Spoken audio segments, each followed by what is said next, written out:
Pinalibutan ng mga barko, speedboat at rubber boat ng China Coast Guard ang BRP Teresa Magbanwa ng Pilipinas na nasa Escoda Shoal.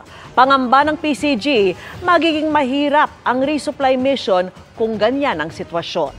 Ilang oras pa lang ang nakakaraan matapos banggain ng China Coast Guard ang BRP Bagakay at Cape Engaño sa Escoda Shoal kahapon. Pinalibutan naman ng Chinese militia vessels, China Coast Guard at maliliit na speedboat at rubber boat ang BRP Teresa Magbanwa. Sa bilang ng Philippine Coast Guard, 5 rubber boat at 3 speedboat ang paikot-ikot at tila nagbabantay sa paligid nito. Sa di kalayuan, makikitang nakaangkla ang CGV 5202 at 4303 ng China Coast Guard, bukod pa sa mga Chinese militia vessels.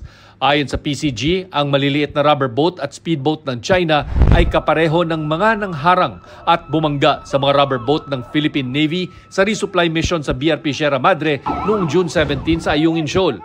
Mula Mayo, ilang beses nang inirereklamo at pinaalis ng China ang BRP Magbanwa sa Escoda Shoal na nagbabantay sa umano'y tangkang reclamation doon ng China. At dahil limitado ang supply ng barko ng PCG, kailangan hatiran ito ng supply ng tubig at pagkain. Pero magiging mahirap daw ang resupply kung nakaharang na sa palibot ng mga barko ng China.